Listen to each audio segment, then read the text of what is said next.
Yo nakama, selamat datang di Love Tale Anime One Piece 1146 sudah rilis versi bajak lautnya. Inilah saatnya Mimin untuk mereview sekaligus menganalisis One Piece chapter 1146.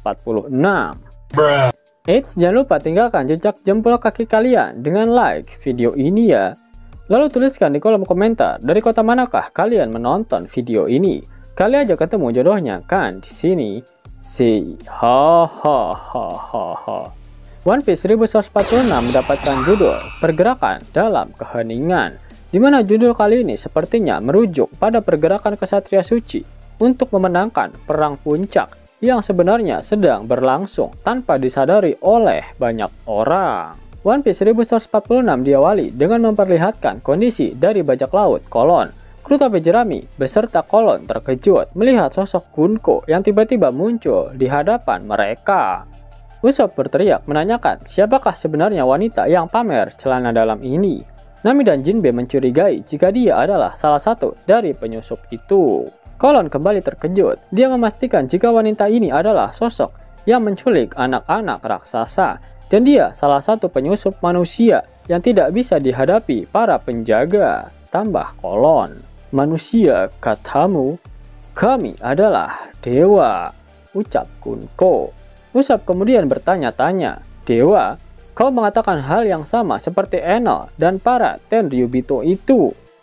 Nami menanyakan apa yang para dewa inginkan dari anak-anak raksasa Elbaf. Kolon pun berteriak jika mereka adalah teman-temannya dan kembalikan mereka. Jaga mulutmu, bocil Loknut, teriak Gunko. Saat percakapan ini terjadi, diperlihatkan para anak-anak raksasa yang masih berjalan sambil tertidur. Selain itu diperlihatkan juga Franky dan Ripley yang berhasil mengalahkan monster awan petir. Lilith dan Bonnie terlihat bersorak gembira di atas telapak tangan Ripley. Gunko kembali berkata, sebenarnya dia ingin menculik anak-anak itu dengan cara biasa, namun dengan ukuran mereka yang sebesar itu, cara terbaik adalah dengan membuat mereka berjalan sambil tertidur. Lalu menggiring mereka melalui jalan yang tercepat menuju ke Tanah Suci. Tanah Suci? Maksudmu, Merijoa? Teriak Nami. Jangan-jangan kau seorang Tenryubito, ucap Jinbe. Usopp pun berteriak. Apa? Dia salah satu dari mereka yang menyebalkan itu. Ah, tapi penampilannya berbeda dari yang kita kenal. Brook berkata, dia mungkin termasuk jajaran tertinggi para kesatria suci. Betul, jawab Gunko. Yap, sangat mengagetkan. Ternyata Brook mengetahui informasi tentang kesatria suci. Sebelum-sebelumnya Brook juga banyak mengetahui informasi tentang dunia One Piece. Brook mengetahui tentang para samurai yang tinggal di sebuah pulau yang terisolasi. Lalu Brook mengetahui tentang kerajaan Germa yang pernah menguasai lautan North Blue. Bahkan Brook pernah berkata jika dia tahu tentang Roger, dan dia hanyalah seorang Rocky pada zamannya. Yap, Brook memang seorang veteran bajak laut. Dan alasan kenapa Brook bisa tahu tentang kesatria suci, karena dahulu kesatria suci masih sering mengadakan permainan berburu warga lokal di sebuah pulau yang ingin mereka kuasai. Namun semua itu berakhir di insiden Cut Valley. Usopp berteriak dengan menyimpulkan jika Tenryubito ini ingin menjadikan anak-anak raksasa itu sebagai budak mereka. Gunko langsung menunjukkan kekuatan mengerikannya. Dia lalu mengarahkan panahnya ke arah Usopp.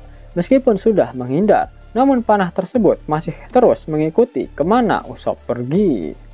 Nami tak akan membiarkan para Tenryubito melakukan itu. Dia mengeluarkan Zeus dan menggunakan teknik petir baru dengan nama Thunder Shock Tempo terhadap Gunko, tetapi dia memantulkan teknik tersebut kembali ke Nami.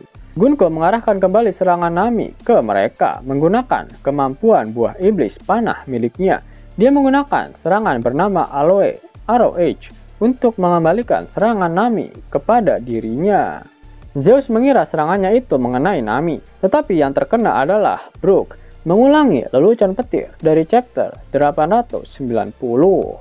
Gunko lalu berkata, dunia seharusnya tiba-tiba menghilang suatu hari, tapi sebagian umat manusia menyadarinya dan memberitahukan kepada dunia.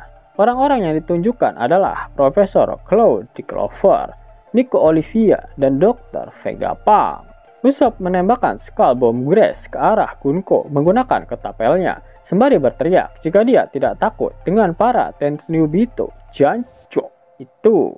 Serangan Usopp lantas meledakkan bagian atas tubuh milik Gunko. Nami berteriak, "Kya!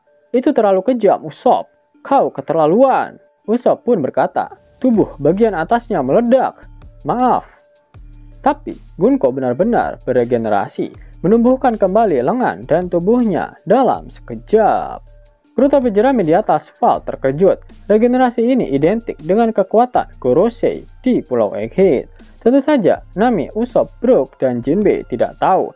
Mereka tidak pernah melihat regenerasi Gorosei secara langsung. Nami kembali berteriak, "Apa? Aku merasa kasihan padanya, tapi regenerasinya terlihat menjijikkan." Brook menambahkan, "Benar, dihidupkan kembali itu terlalu menyeramkan." Gunko kemudian mengarahkan panahnya pada Usopp yang membuat dia panik karena panah tersebut selalu mengikuti kemanapun dia pergi. Namun Nami dengan sigap menangkap panah tersebut sebelum mengenai Usopp. Gunko melanjutkan pidatonya, "Kita sudah berada dalam hitungan mundur menuju perang besar yang akan menenggelamkan seluruh dunia. Ketika saat itu tiba, pihak yang dipilih oleh para raksasa bisa menjadi faktor utama yang akan sangat mengubah jalannya perang."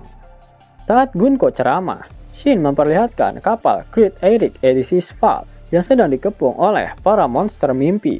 Namun Dory, Brogy, beserta seluruh kru bajak laut prajurit raksasa berhasil mengalahkan seluruh monster tersebut. Selain itu diperlihatkan juga area Underworld, di mana perut Luffy dan Loki sudah buncit dan membesar akibat terlalu banyak makan daging Grogisaurus.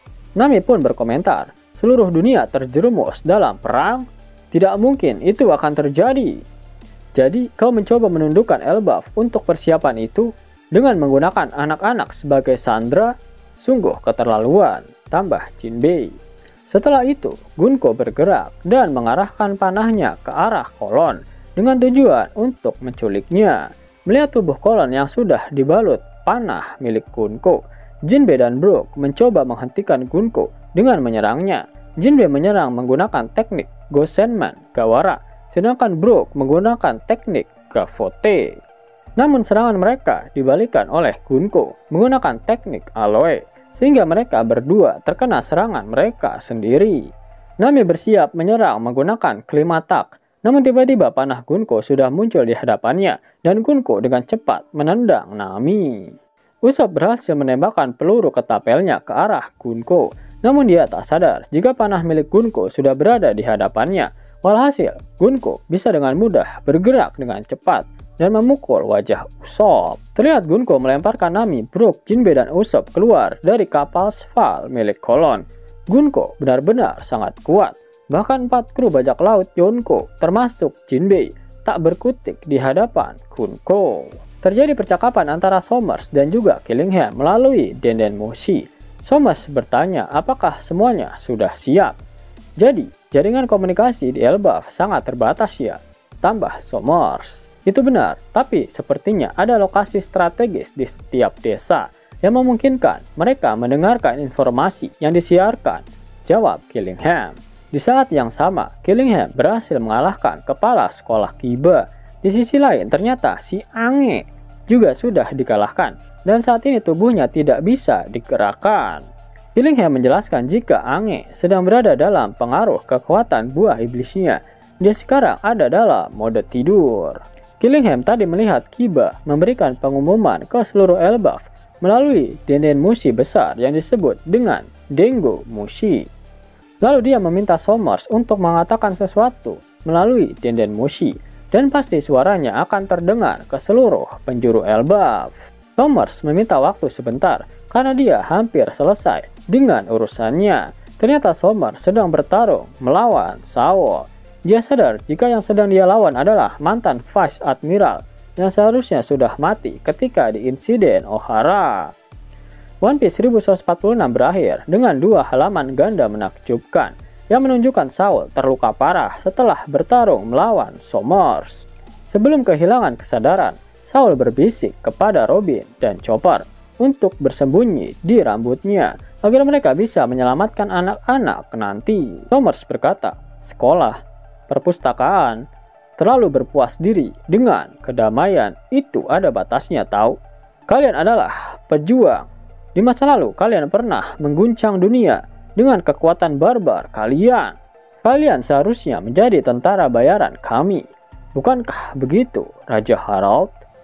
Bajingan Harald itu, dia mengacaukan segalanya. Yap, kekuatan kesatria suci benar-benar tidak bisa diremehkan. Itulah kenapa Monkey D. Dragon memberikan warning kepada komandannya jika mereka harus benar-benar bersiap apabila para kesatria suci itu sudah turun tangan.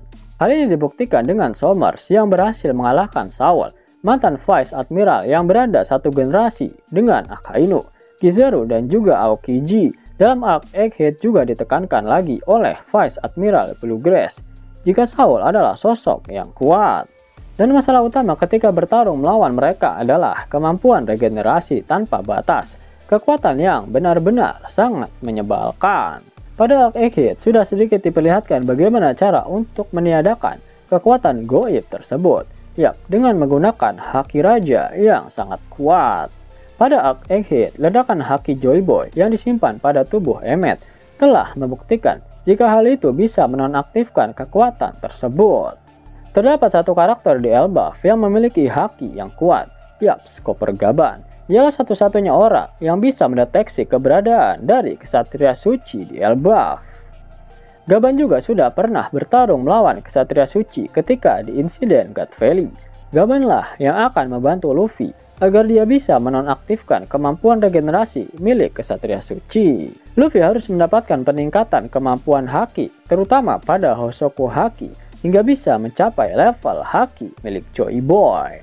Pergerakan kelompok Luffy baru akan segera terjadi ketika Somers dan Killingham memberikan pengumuman ke seluruh penjuru Elbaf. Dan kemungkinan besar Loki akan beraliansi dengan Luffy untuk bertarung melawan kesatria suci. Apalagi dia baru dihajar oleh Kunko. Pastinya Loki ingin membalaskan dendam karena telah diobok-obok Kunko ketika masih dirantai. Mimin mau kasih tahu nakama kalau ada cara baru buat dapet cuan tiap 2 menit sekali. Cuman mainin game favorit kalian di handphone. Sini-sini bocil ML sama bocil FF merapat. Cuan yang kalian kumpulin bisa langsung dicairin ke Dana, OVO, atau GoPay kalian loh. Penasaran kan sama aplikasinya? Tonton. Yap, kalian bisa dapetin cuan setiap 2 menit dengan aplikasi X-World. Abangku, aplikasi X-World lagi bagi-bagi THR nih. Redeem dengan menggunakan gift code ini dan dapatkan total 30 USD. Buruan download aplikasi X-World. Link dan gift code ada di kolom deskripsi ya abangku. Mau dapat uang hingga 50.000 gratis dan bisa langsung ditarik? Buka tabungan di aplikasi Neobank sekarang juga. Karena di aplikasi ini kalian bisa dapatkan banyak uang tunai gratis. Serta banyak sekali diskon-diskon menarik yang bisa kalian dapatkan. Gaskan! Link ada di kolom deskripsi ya nakama. Dan namun sebelum Mimin masuk ke dalam pembahasannya, Lifestyle Anime yang berkolaborasi dengan Misfit Society kembali mengeluarkan kaos terbaru nih, yaitu desain Zoro dalam mode Asura loh. Keren banget pokoknya. Gak percaya? Silahkan dicek it videonya.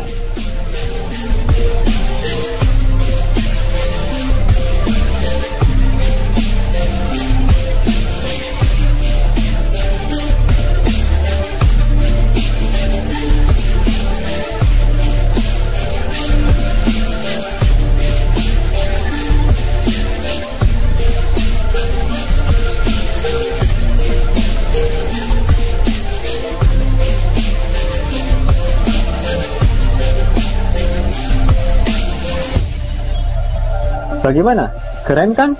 Bagi kalian nakama Opler, terutama para fan gaynya Babang Marimo, kudu wajib harus punya baju ini. Gaskan! Link pemesanan ada di kolom deskripsi. Jos nakama, itulah hal menarik yang terjadi pada One Piece terbaru. Jika kalian menyukai video ini, jangan lupa klik like, share, dan subscribe channel ini ya, agar nakama semua tak ketinggalan info menarik seputar One Piece. Arigato!